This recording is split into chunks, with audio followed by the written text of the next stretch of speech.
Courtroom का माहौल बेहद तनावपूर्ण था। हर किसी की नजरें ईशानी और पीहू पर टिकी हुई थी। वहां मौजूद हर शख्स सांस रोके खड़ा था, मानो किसी बड़े विस्फोट का इंतजार कर रहा हो। अनुराग, वो लड़का जो अपनी सच्चाई और मासूमियत के लिए जाना जाता था, अचानक सबसे बड़े इल्जाम में फंस चुका था।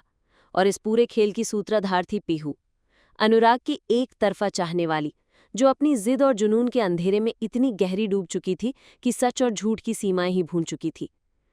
कहानी की शुरुआत कॉलेज के प्रिंसिपल के दफ्तर से होती है।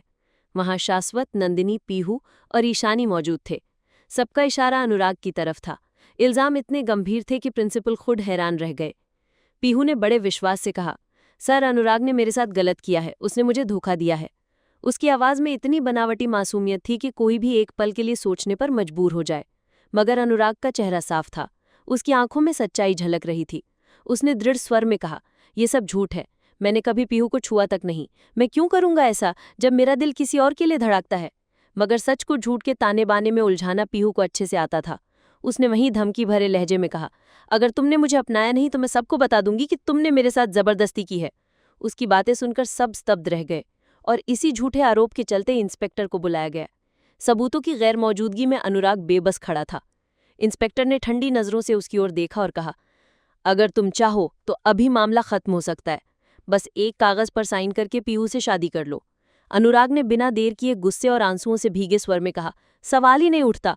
मैं झूठे आरोप सह लूंगा, लेकिन शादी करके अपनी मोहब्बत ईशानी के साथ धोखा नहीं करूंगा। मैं सिर्फ उसी से प्यार करता हूं और करता रहूंगा। उसका ये ऐलान सबके दिलों को हिला गया। ईशानी के लिए ये सुनना किसी कस्में निभाने से कम नहीं था। लेकिन हालात ऐसे थे कि उसे भी एक बहुत बड़ा नाटक करना पड़ा। ईशानी जानती थी कि पीहू को हराना आसान नहीं है। अगर सच बाहर लाना है तो उसे पीहू के अहंकार और ओवर कॉन्फिडेंस को हथियार बनाना होगा। और इसी वजह से उसने फैसला किया कि वो कोर्ट में जाकर अनुराग के खिलाफ गवाही देगी, सिर्फ इसलिए कि पीहू अपने ही झूठ के जाल में फंस जाए। कोर्टरूम में माहौल तनावपूर्ण था। जज की गंभीर नजरों के बीच सबकी सांसें थम सी गई थी। पीहू आत्मविश्वास से भरी हुई थी। उसे लग रहा था कि अब उसका सपना पूरा होने वाला है। वहीं ईशानी अचानक खड़ी हुई और धीमी लेकिन ठंडी आवाज में बोली, जी हाँ जज साहब, अनुराग ने मेरे साथ भी ऐसा किया है। मैं उसकी सच्चाई जानती हूँ। ये सुनते ही पूरा हॉल हिल गया।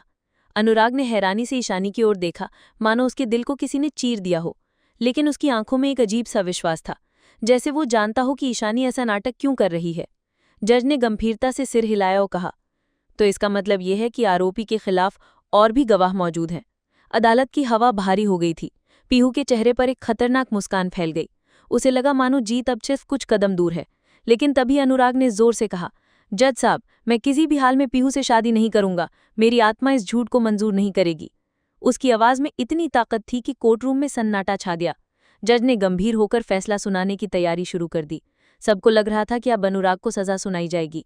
उसी पल एक अप्रत्याशित मोड़ आया। ईशानी अचानक खड़ी हुई और ऊंची आवाज में बोली, बस बहुत हुआ।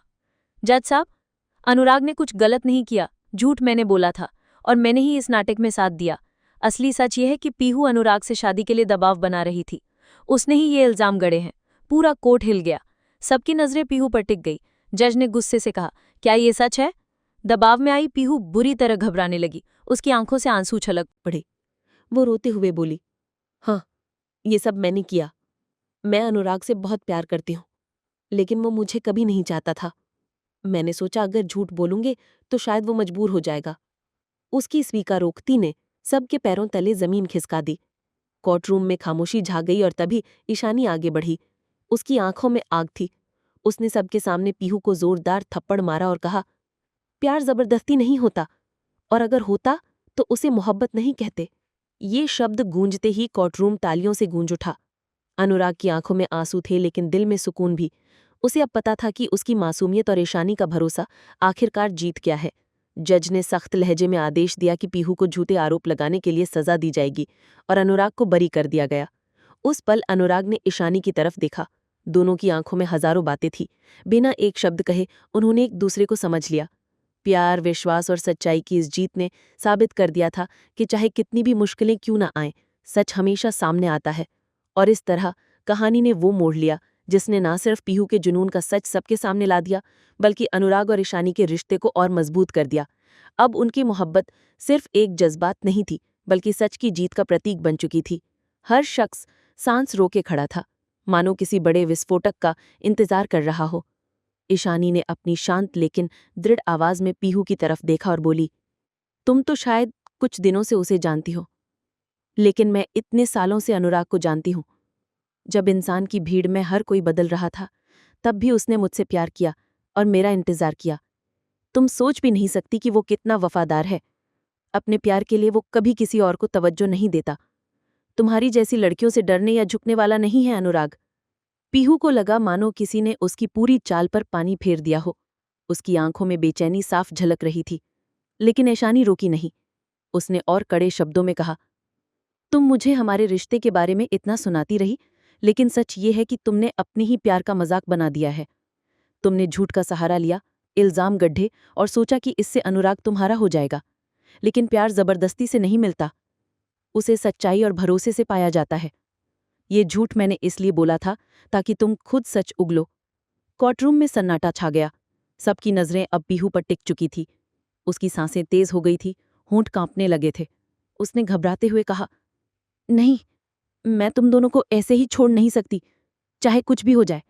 ईशानी और अनुराग, मैं तुम्हें कभी एक नहीं होने दूंगी। अगर मेरा प्यार मुझे नहीं मिला तो मैं किसी और को भी चैन से जीने नहीं दूंगी। उसकी ये सनक सुनकर कोर्ट में मौजूद लोग आपस में फुसफुसाने लगे। जज साहब की भौंई सिकुड़ गई। उन्होंने कठोर स्वर में कहा, पीहू, तुम्हारे खिलाफ जो सबूत हैं और तुम्हारी अभी की बातें सब ये साबित करते हैं कि तुमने अनुराग पर झूठे आरोप लगाए हैं। तुमने न केवल उसकी छवि खराब करने की कोशिश की, बल्कि अदालत को गुमराह करने का भी अपराध किया है। पीहू की आंखों में आंसू आ गए। वो रोते हुए बार बार सफाई देने लगी, मैंने ये सब सिर्फ प्यार में किया था। मैं अनुराग को खोना नहीं चाहती थी। मुझे लगा अगर मैं झूठ बोलूंगी तो वो मजबूर हो जाएगा। लेकिन उसके शब्द अब किसी को प्रभावित नहीं कर पा रहे थे। जज ने गंभीर स्वर में फैसला सुनाया, प्यार का नाम लेकर किसी की जिंदगी बर्बाद करने का तुम्हें कोई हक नहीं। अदालत तुम्हें झूठा इल्जाम लगाने और सच्चाई छुपाने के अपराध में दोषी मानती है। तुम्हें सजा दी जाती है। ये सुनते ही कोर्टरूम में हलचल मच गई। ईशानी और अनुराग की आंखों में एक राहत का सागर उतर आया। अनुराग ने गहरी सांस ली, मानो उसके दिल से सालों का बोझ उतर गया हो। उसने ईशानी की ओर देखा और उनकी आंखों में वही भरोसा झलक रहा था जिसने उन्हें हर मुश्किल से लड़ने की ताकत दी थी। ईशानी ने धीमे से कहा, मुझे पता था अनुराग, तुम बेगुनाह हो। मुझे तुम पर पूरा भरोसा था और रहेगा। मैंने जो कुछ किया सिर्फ इसलिए ताकि सच सबके सामने आ सके। अनुराग ने उसकी ओर देखते हुए मुस्कुराया और उसकी आंखों में आंसू चमकने लगे। पीहू अब पूरी तरह टूट चुकी थी। उसकी साजिश, उसका जुनून और उसका झूठ सबके सामने खुल चुका था। जिस प्यार को पाने के लिए उसने सब कुछ दांव पर लगा दिया था, उसी प्यार उसे आज सबसे बड़ी हार का स्वाद चखाया था।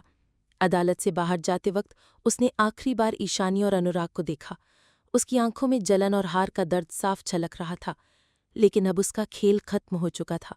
इस फैसले ने न सिर्फ अनुराग और ईशानी की मोहब्बत को नया जीवन दिया, बल्कि ये भी साबित कर दिया कि झूठ कितनी ही देर तक सच का साथ नहीं दे सकता।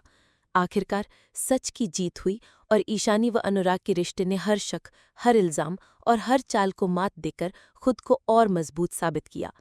पीहू को मिली सजा से कहानी ने नया मोड़ ले लिया। अब आगे का सफर अनुराग और ईशानी का होगा, एक ऐसा सफर जिसमें उनका प्यार और भी अडिग और भी सच्चा होकर सामने आएगा। तो दोस्तों, अब बारी आपकी है। इस पूरे मुद्दे पर आपकी क्या राय है, हमें कमेंट्स में ज़रूर बताइए। और हाँ, ऐसे ही नई नई जानकारी और अपडेट्स के लिए जुड़े रहिए हमारे साथ। अगर वीडियो पसंद आया हो तो लाइक, शेयर और हमारे चैनल हिबा डार्लिंग को सब्सक्राइब करना बिल्कुल मत भूलिएगा। हम जल्द मिलेंगे एक और दिलचस्प वीडियो के साथ। तब तक के लिए धन्यवाद।